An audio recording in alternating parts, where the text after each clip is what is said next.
بسم اللہ الرحمن الرحیم ربنا وبعث فیہم رسولا منہم یتلو علیہم آیاتک ویعلمہم الکتاب والحکمت ویزکیہم انک انت العزیز الحکیم۔ یہ سورہ بقرہ کی آیت نمبر 129 ہے۔ 129 کا ترجمہ اور تشریح آج انشاءاللہ کریں گے۔ یہ جو دعائیں ہیں یہ حضرت ابراہیم علیہ السلام نے اللہ رب العزت سے خانہ کعبہ کی تعمیر کے بعد مانگی۔ جب خانہ کعبہ کی انہوں نے تعمیر کر لی، اس کے بعد اللہ کی بارگاہ میں انہوں نے یہ دعائیں مانگی ہیں۔ سب سے پہلی دعا انہوں نے کہا تھا ربنا تقبل منا انک انت السمیع العلیم۔ دوسری دعا ہے ربنا وجعلنا مسلمین لک ومن ذریتنا امۃ مسلمۃ لک وارنا مناسکنا وتب علینا انک انت التواب الرحیم۔ اور ایک دعا ابراہیم علیہ السلام نے یہ مانگی ربنا وبعث فیہم رسولا منہم یتلو علیہم آیاتک ویعلمہم الکتاب والحکمت ویزکیہم انک انت العزیز الحکیم۔ انہوں نے کہا کہ ہمارے پروردگار ان میں سے ایک ایسا رسول بھی بھیجنا جو انہی میں سے ہے، جو ان کے سامنے تیری آیتوں کی تلاوت کرے، انہیں کتاب اور حکمت کی تعلیم دے اور ان کو پاکیزہ بنائے۔ بے شک تیری اور صرف تیری ذات وہ ہے جس کا اقتدار بھی کامل ہے اور جس کی حکمت بھی کامل ہے۔ گویا کہہ لیجئے کہ ابراہیم علیہ السلام نے یہاں جو دعا مانگی ہے وہ آخری پیغمبر یعنی محمد عربی صلی اللہ علیہ وسلم کی دعا مانگی ہے۔ یعنی یہ دعا مانگی کہ اے اللہ آخری پیغمبر یعنی محمد عربی صلی اللہ علیہ وسلم کو تو اس دنیا میں بھیج۔ یہی وجہ ہے کہ اللہ کے رسول صلی اللہ علیہ وسلم کہا کرتے تھے کہ میں ابراہیم علیہ السلام کی دعا کا اثر ہوں، یعنی اللہ رب العزت نے مجھے اس دنیا میں بھیجا، میں ابراہیم علیہ السلام کی دعا کا یعنی کہہ لیجئے کہ اثر ہوں۔ اور دوسری بات اللہ کے رسول صلی اللہ علیہ وسلم نے فرمایا کہ میں اپنی والدہ نے جو خواب میں دیکھا تھا، میری والدہ نے کہ ایک نور نکلا ہے جس سے شام کے محلات روشن ہو گئے، میں اس خواب کا مظہر ہوں۔ اور اللہ کے رسول صلی اللہ علیہ وسلم نے یہ بھی کہا کہ میں عیسیٰ علیہ السلام کی بشارت ہوں۔ تو ابراہیم علیہ السلام نے اور اسماعیل علیہ السلام نے کعبہ شریف کو جب بنانے کے بعد جو دعائیں ان دونوں حضرات نے کی تھی، ان دعاؤں میں سے ایک دعا یہ بھی ہے کہ اے ہمارے رب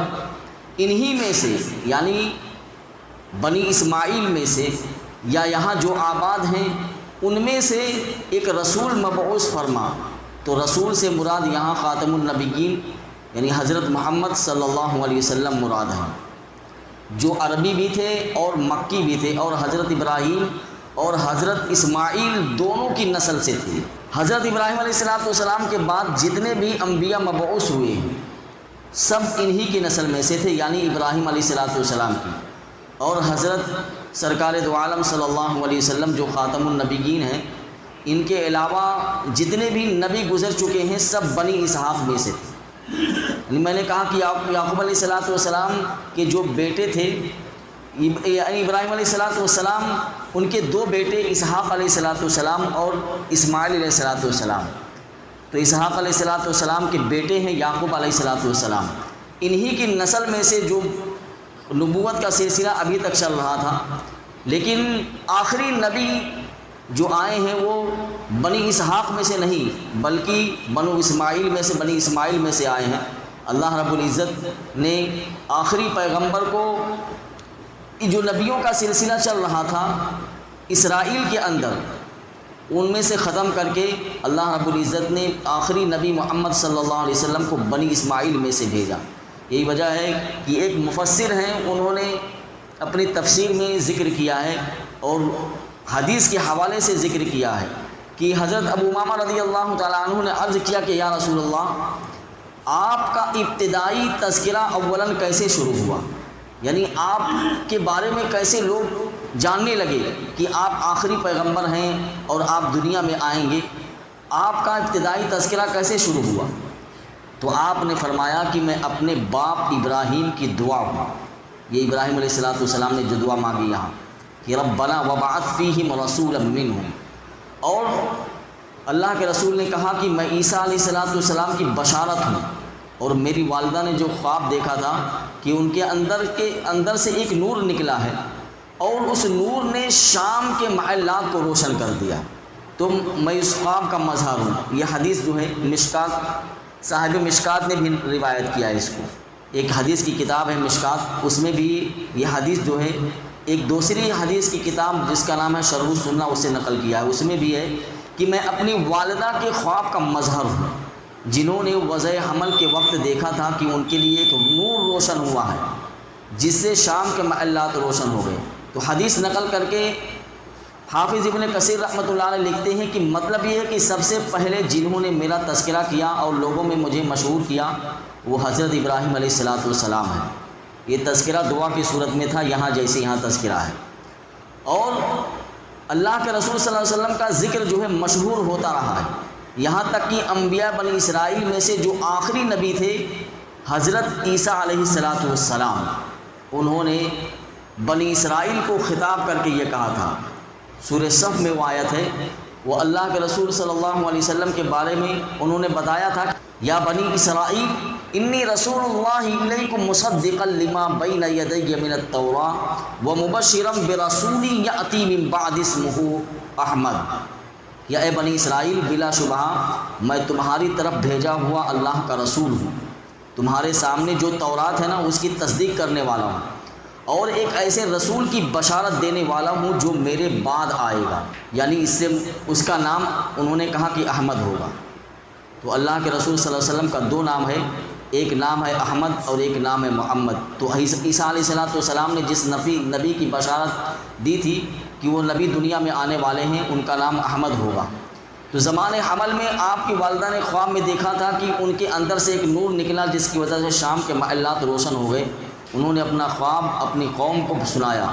یعنی جو ان کے قوم کے لوگ تھے اس کو بتایا، انہوں نے بتایا حضرت آمنہ نے کہ میں نے ایسا ایسا خواب دیکھا ہے، اور یہ خواب جو ہے لوگوں میں مشہور ہو گیا، اور یہ کہہ لیجیے کہ آپ کی دنیا میں تشریف آوری کے لیے ایک بہت بڑی تمہید تھی۔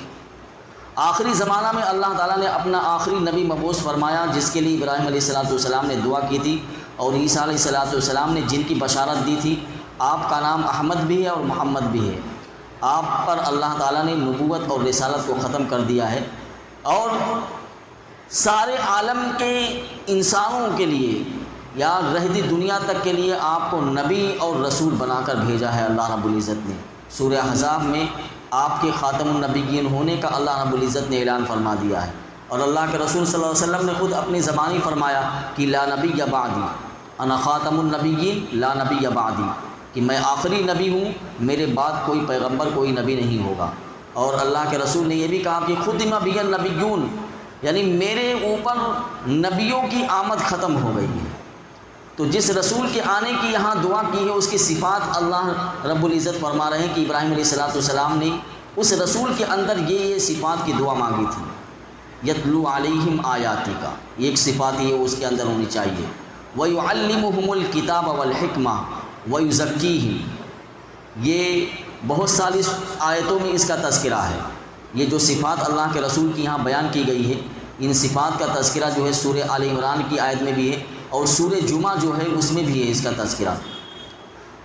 تو حضرت ابراہیم علیہ السلام نے کعبے کی تعمیر کے وقت دو دعائیں کی تھی، ایک یہ کہ ہماری نسل سے ایسی امت پیدا فرما جو آپ کی مکمل فرما بردار ہو، اور دوسری دعا حضرت ابراہیم علیہ السلام نے یہ دعا مانگی ہے کہ ان میں سے ایک ایسا رسول بھیج جس کے اندر یہ صفات پائی جائیں۔ تو اللہ تعالیٰ نے پہلی دعا ابراہیم علیہ السلام کی قبول فرمائی کہ امت محمدیہ کو معتدل امت قرار دے کر پیدا فرمایا۔ ابراہیم علیہ السلام کی یہ دوسری دعا بھی اللہ رب العزت نے قبول فرمائی کہ دیکھو میں وہ آخری پیغمبر یعنی تمہاری نسل میں سے بھیجوں گا، تمہارے خاندان میں سے اور بنی اسماعیل میں سے ہوگا، اور جو صفات تم اس پیغمبر کی مانگ رہے ہو وہ صفات سارے کے سارے اس پیغمبر کے اندر موجود ہوں گے۔ چنانچہ آپ صلی اللہ علیہ وسلم کا پہلا فریضہ جو ہے وہ تلاوت آیات ہے، یعنی یتلو علیہم آیاتک، وہ ان پر پڑھے آیاتک، آپ کی آیتوں کو۔ تو یہاں سے یہ بات معلوم ہوئی کہ تلاوت یہ بذات خود ایک مقصد اور نیکی ہے، خواہ قرآن کی تلاوت کرتے ہوئے ہم اس کا مطلب سمجھ رہے ہوں یا نہ سمجھ رہے ہوں، کیونکہ قرآن کریم کی جو تعلیم کا جو ہے، جو اس کے معنی کا جو ذکر ہے وہ آگے مستقل اللہ رب العزت نے بیان کیا ہے، یعنی قرآن کریم کے معنی کی تعلیم آگے ایک مستقل فریضے کے طور پر بیان کی گئی ہے۔ دوسرا مقصد قرآن کریم کی تعلیم ہے۔ اس سے بات واضح ہو جاتی ہے کہ حضور صلی اللہ علیہ وسلم کی تعلیم جو ہے، تعلیم کے بغیر قرآن کریم کو ٹھیک سمجھنا ممکن نہیں ہے۔ جب تک اللہ کے رسول صلی اللہ علیہ وسلم کی طرف سے کوئی تعلیم نہ ہو، اس وقت تک ہم قرآن کو ٹھیک نہیں سمجھ سکتے ہیں،